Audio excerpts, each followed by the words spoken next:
Hello ladies and gentlemen, and today is the day. It is launch day for Classic WoW and I am beyond excited for this. I've spent the whole day prepping meals, setting up the LAN situation in the living room, cleaning the house, all the chores done.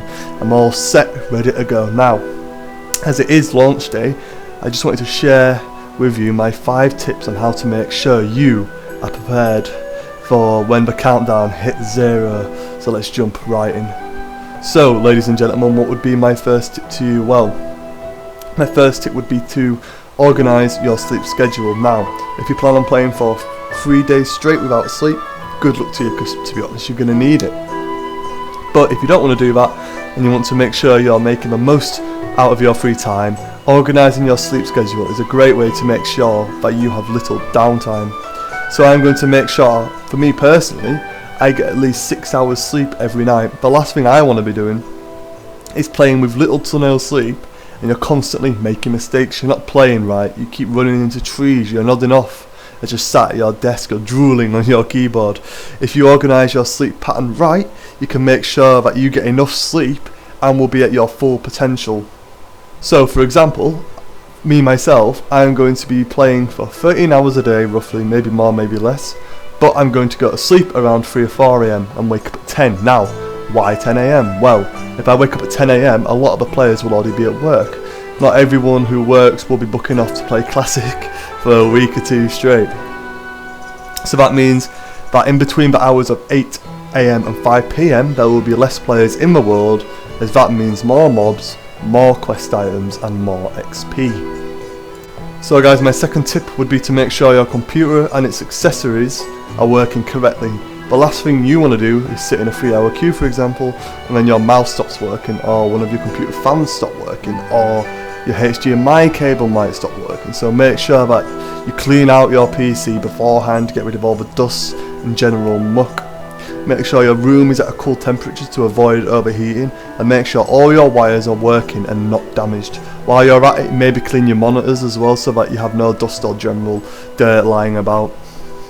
The third tip I want to share with you is about food prep. This is one of the more important tips.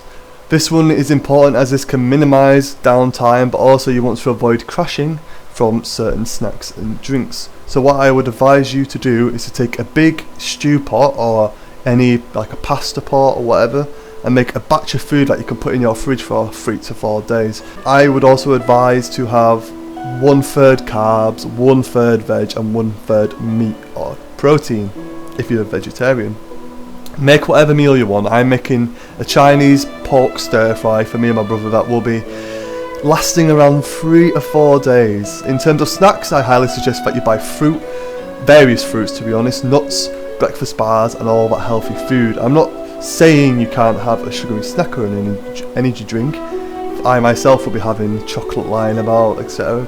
But we're trying to minimise the downtime and trying to stay alert throughout your journey. I found having a bowl of mixed nuts, some fruit on the side on your desk or next to your desk is a great way to make sure you're getting the nutrients and vitamins that your body needs to function correctly and to stay alert. The fourth tip is very straightforward guys, and that is to drink plenty of water. I myself have a packet of 2 litre water right next to me, like 5 or 6 bottles. I also have a filtering jug in my fridge. Water is the best way to stay hydrated and alert. If you have 3 or 4 monsters for example, or sugary drinks in one sitting, you're more than likely going to crash later on. But everyone's bodies respond differently to different types of food and drinks, so you might feel sluggish and won't be playing right. You might completely crash out and have to go to bed, or you might be fine. But it's still very important to drink plenty of water, make sure you're hydrated and so that you can play without dropping off at some point. And the final tip is to make sure you are getting enough exercise. The last thing you want to do is play without moving and you end up with a blood clot or develop carpal tunnel. Dude, what's wrong? Carpal tunnel! Carpal tunnel! It's... Oh Jesus, he's got it bad! Quick, we need Ben Gang! If you have a dog, make sure you walk for at least 15 minutes a day. If you exercise regularly, take a short jog, a bike ride, just get out of the house every day, stretch your legs and all that. I'm making sure I take a 15-20 minute walk every day, just to the shop, just to keep the blood flowing, you know. walking away and getting to meditate on what you're going to do next in your journey and what plans you want to do. Well, that's pretty much it. I don't really have anything else to say. I hope you all stay safe, be responsible, and most importantly, have fun. Boys, we're going home. See you again soon. Bye bye for now.